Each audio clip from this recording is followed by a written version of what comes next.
todos, né? A temática desse webinar é entrevista como processo reflexivo com o apoio do software WebQDA.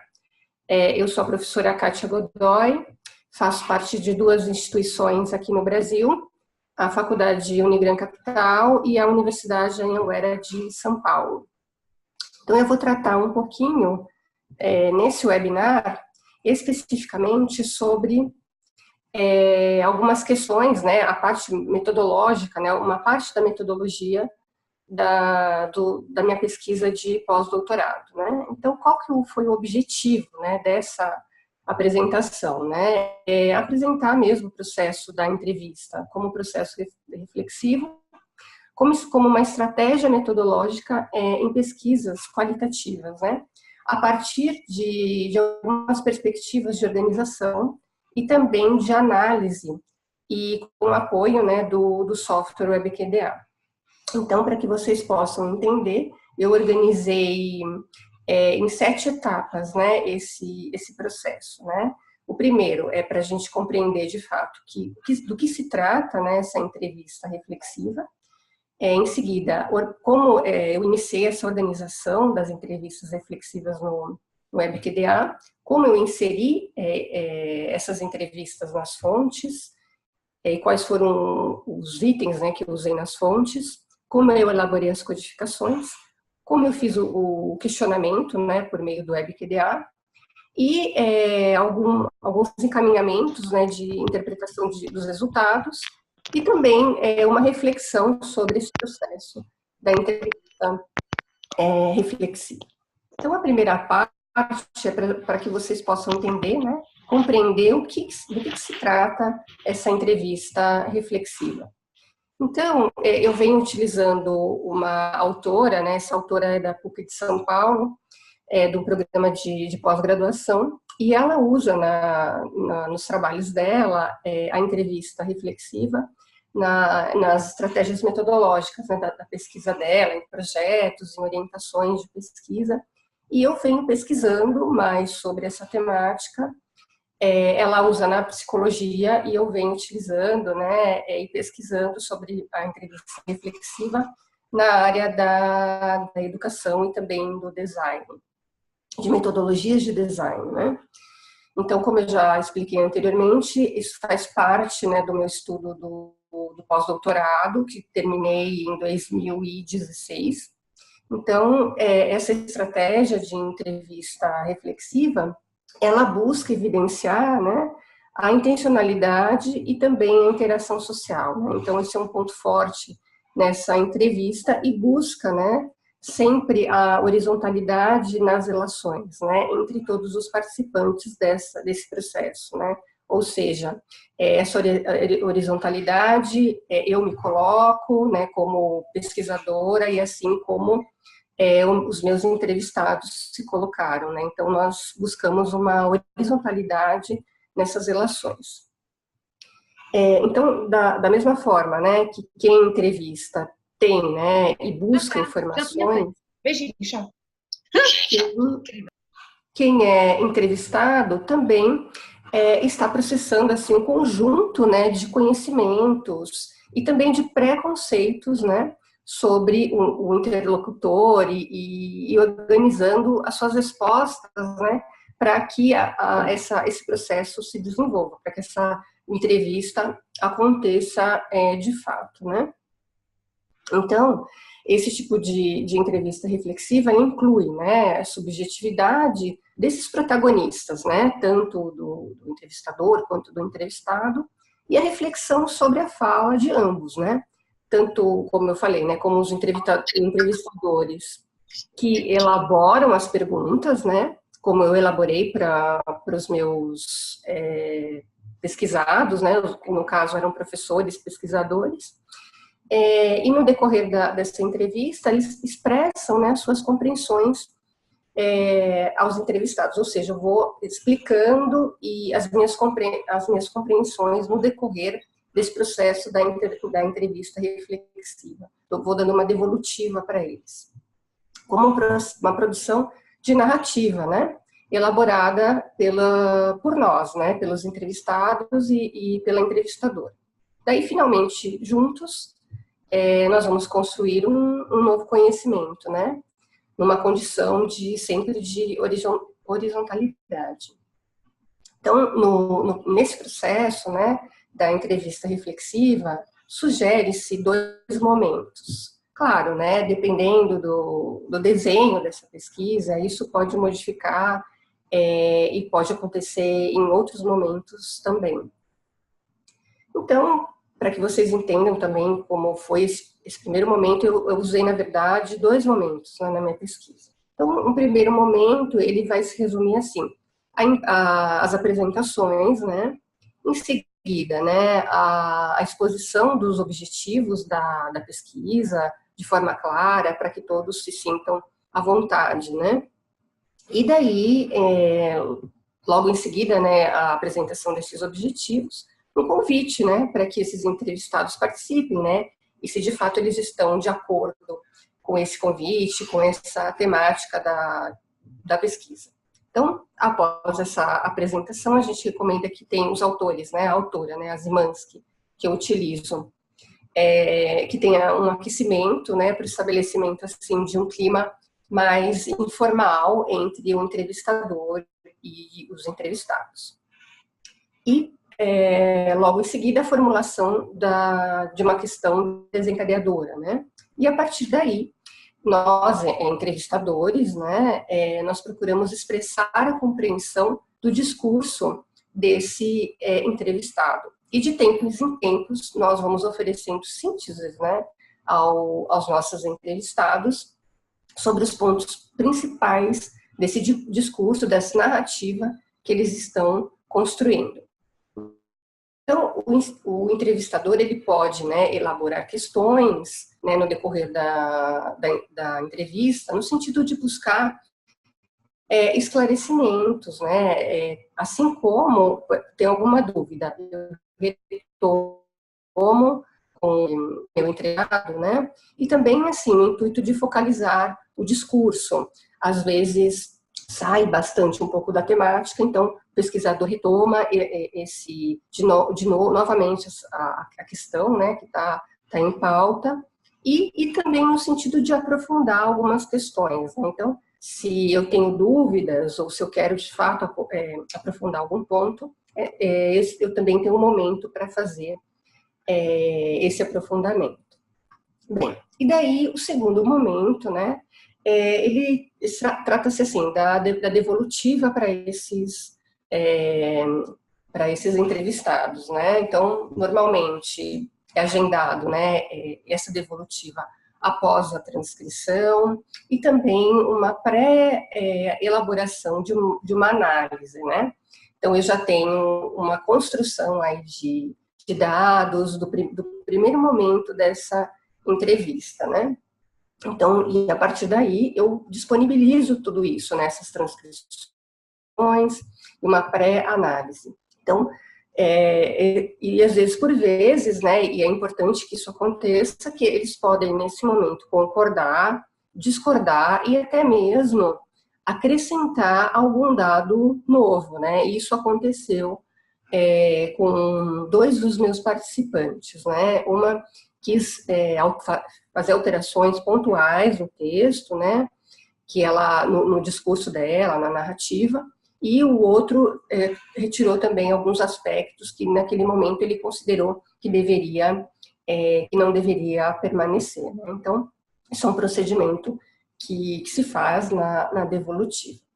Então, como eu havia também comentado anteriormente, algumas pesquisas eu posso desdobrar isso em vários momentos, né? Tudo depende do desenho da minha pesquisa, enfim, né? Então, isso tudo mostra o dinamismo, né, que a gente tem dessas informações que são obtidas nessas entrevistas reflexivas, né? E a autora que eu utilizo, a Zimanski, ela coloca assim, né, que aponta também para o cuidado de não apresentá-las como algo definitivo, né, mas sim como um instantâneo, né, que congela um determinado momento, mas que traz no seu interior a possibilidade de transformação. Bem, a partir explicação, né, dessa breve explicação sobre o que é de fato a entrevista reflexiva, eu vou entrar uma parte um pouco mais de como eu organizei essas entrevistas por meio do software WebQDA. Bem, então, a Sônia já tinha me dito que vocês acompanham, né, alguns webinars sobre o software WebQDA. Então, mas para que a gente possa, né, também pontuar, o WebQDA ele destina-se a apoiar investigações qualitativas, sobretudo nas fases de organização e tratamento dessa coleta de dados, né? E ele pode ser configurado de acordo com as nossas necessidades, com a necessidade do investigador.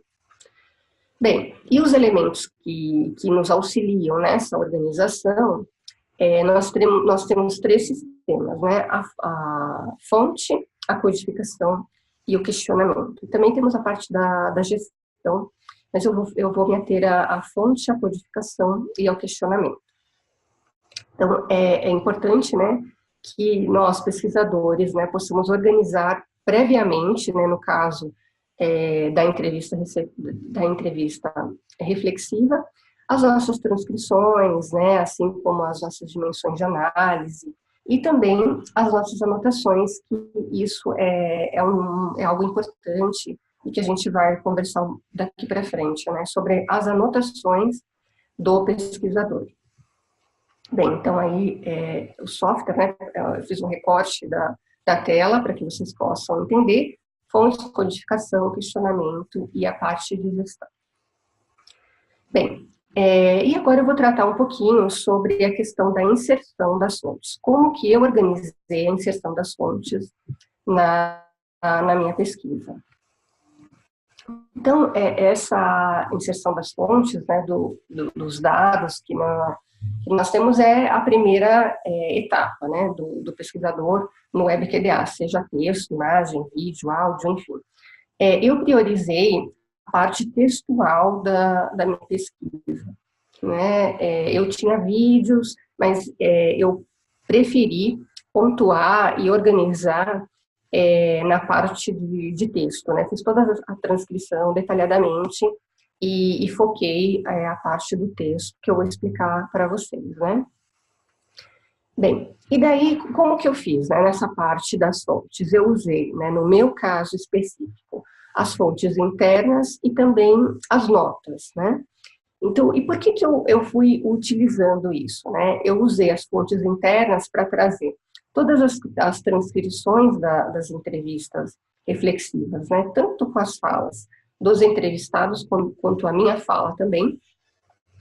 E na parte das notas, eu trouxe uma parte mais também, né, das minhas observações sobre aquele momento, né, sobre o contexto que esses pesquisadores estavam inseridos, de que eu estava inserida, enfim, as minhas observações. Então, aí é o nome da pesquisa, né, que eu desenvolvi no pós-doutorado, para ilustrar, né, o que eu utilizei. Então, as fontes internas e as notas.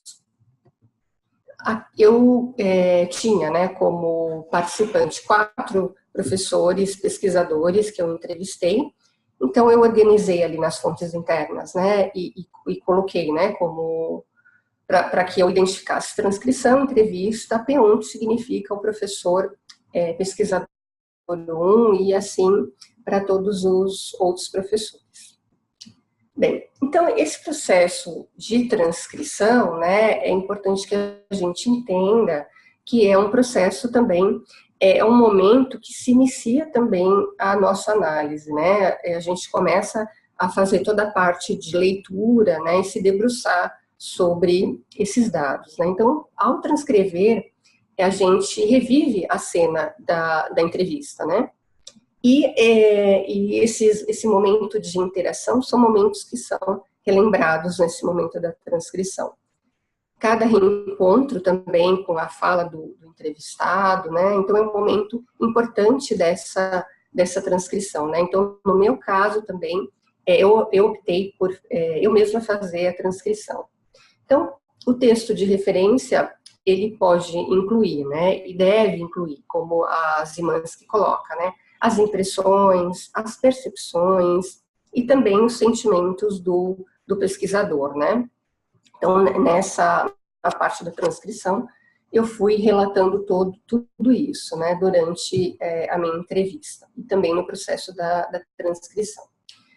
E daí, assim, a partir desses registros textuais, né, que eu fiz na parte das fontes internas, eu também abri notas, né, para que eu pudesse, né, qual era o objetivo dessas notas, né, que possibilitasse, assim, inserir dados do contexto, né, como eu já comentei um pouquinho atrás.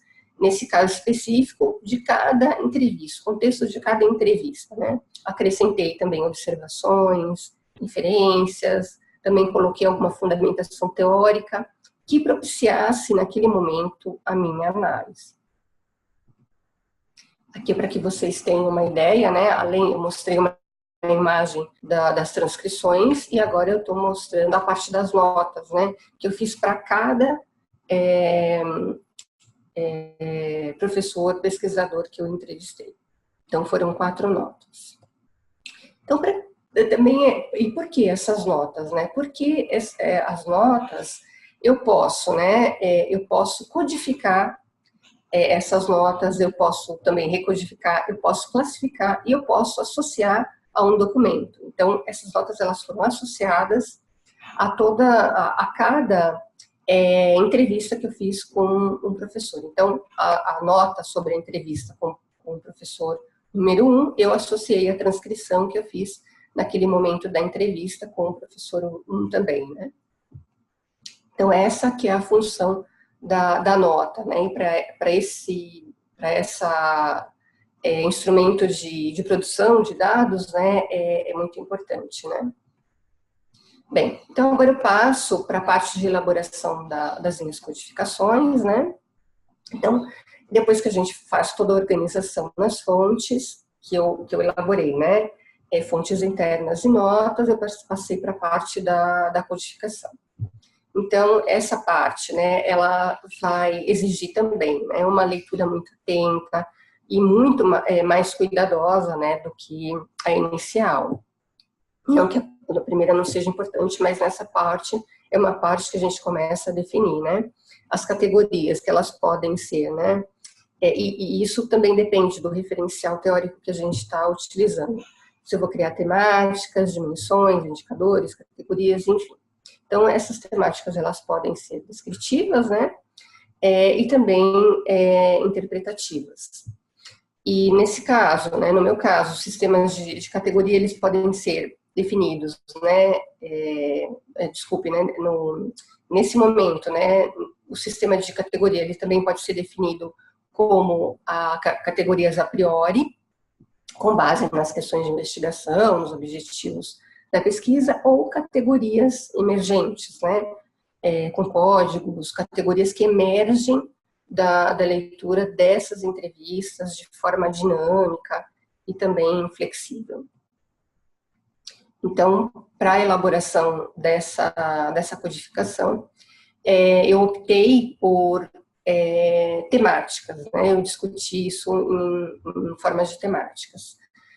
Sobre as concepções que os professores tinham, né, eu estava tratando de um processo de formação sobre escolha de materiais didáticos digitais, e eu também queria discutir sobre as implicações desse processo de formação sobre a escolha de materiais didáticos digitais, né. Então, eu abri 2 temáticas e organizei depois em subtemáticas, né. Então, eu queria entender as concepções desses professores e também as implicações sobre esse processo de formação. Então, as entrevistas reflexivas com esses professores, né, elas possibilitaram constatar uma variedade de concepções, de implicações que eles atribuíram aos estudos que eles fizeram nesse processo de formação sobre essas escolhas e essa avaliação desses materiais, e também caracterizaram, né, principalmente as reflexões também desses professores sobre esse processo de formação, além das reflexões sobre a ressignificação das práticas pedagógicas. Então, aqui a gente começam a aparecer as temáticas, né? Bem, e daí, feito toda a parte de codificação, agora eu passo a parte de questionamento, para que vocês entendam, né, que temas emergiram dessa entrevista, né? Então, essa parte, né, depois que a gente faz a parte de codificação, eu iniciei essa parte do questionamento e usei especificamente no WebQDA as matrizes, né, de relações com base na configuração atribuída nas etapas anteriores. Bem, então na minha pesquisa, né, especificamente, que tratava sobre concepções, sobre implicações de um processo de formação continuada de professores, então eu elaborei 2 indagações, uma em cada matriz, né, que correspondem, né, às combinações e relações dos temas e dos subtemas que permitiram, né, essas reflexões desses professores. Então, estão aí, né, o meu questionamento e também a minha temática, né. Então, no WebQDA, coloquei só concepções, implicações, mas a temática, ela é um pouco maior, né. Então, o primeiro questionamento era o que eu também já expliquei para vocês, quais eram as relações, né, estabelecidas entre as concepções dos entrevistados, né, que eram os professores, e as minhas observações como entrevistadora, né, desse processo de formação. E daí eu começo, né, nessa matriz, é possível já visualizar que eu inicio esse processo, né, de relação mesmo entre as transcrições e as notas como entrevistadora, né. E o segundo questionamento, quais eram as relações que eram estabelecidas, né, entre as implicações do processo de escolha na prática pedagógica, como implicava isso, e as minhas observações também. Então, eu gerei 2 matrizes. Então, estão aí as minhas matrizes, né, que tratam sobre as concepções, que eu acabei de falar agora, e as minhas observações e as implicações, assim como as minhas observações. Então, essa matriz, né, como que ela se dá, né? Na medida que eu organizo isso, né, feito, né, toda essa parte de codificação, esse cruzamento, o WebQDA, na verdade, ele contabiliza nas células dessa matriz o número de referências, né, ou unidades de texto, né, indicando a existência simultânea da codificação, né, entre linha e coluna, né. Eu posso também ter a presença dessas referências, dessas unidades, como eu também posso ter a ausência dessas referências ou dessas unidades, né? Vamos seguir. Bom, feito essa parte de codificação, e também da parte das matrizes, né? Agora começa a entrar um pouco a explicação sobre a interpretação dos resultados, né? Então, todo esse processo, ele auxilia, né, e apoia os investigadores, né, para que possam identificar os elementos analisados, né, bem como as relações que são estabelecidas, né, de diversas formas nas nossas pesquisas, enfim, nas nossas investigações. No entanto, né, alguns autores, né, Souza, Costa, Moreira, né, e eu também com a minha orientadora do doutorado e também do pós-doutorado, nós pensamos sobre isso, né, e a gente coloca que o WebQDA, não só o WebQDA, mas outros softwares também de análise qualitativa, eles não incluem processos de inteligência artificial, para encontrar ou interpretar ou descobrir, né, por si só, né, padrões para os resultados, né. Então, essa parte de interpretação, ela exige, né, um pesquisador crítico, criativo, analítico, para que possa interpretar essa construção desses dados. Então, por fim, né, e a partir desse panorama, e também corroborando, né, com os autores, o WebQDA, nós entendemos, né, que ele possibilita trabalhar, organizar, distribuir, sistematizar os dados, assim como estabelecer temas, subtemas, enfim, categorias, ressaltar aspectos importantes dos dados, e finalmente eles vão auxiliar na interpretação. Né? Não vou fazer a parte de interpretação. A interpretação fica a cargo, né, do pesquisador. Bem, então, e a última parte é uma reflexão sobre esse processo de entrevista reflexiva, né? Então, ao refletir, né, sobre essa proposta que eu apresentei para vocês como um processo de entrevista reflexiva, né, esse processo reflexivo da entrevista, então, faz necessário a gente considerar também os aspectos das interações que são estabelecidas, né?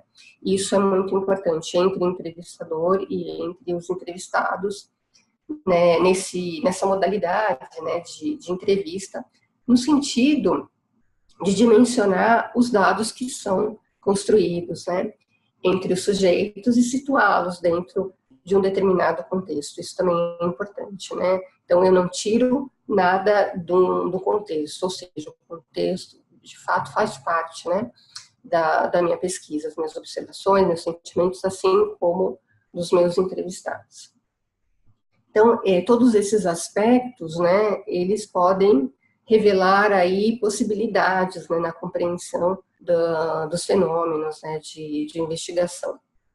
E também, como coloca a Szymanski, né, aponta para o cuidado de não apresentá-los como algo definitivo, né? Então, essa citação também está lá no início da apresentação, como algo que mais sim como um momento, como se fosse um momento de congelamento, né? Que traz também uma perspectiva de transformação.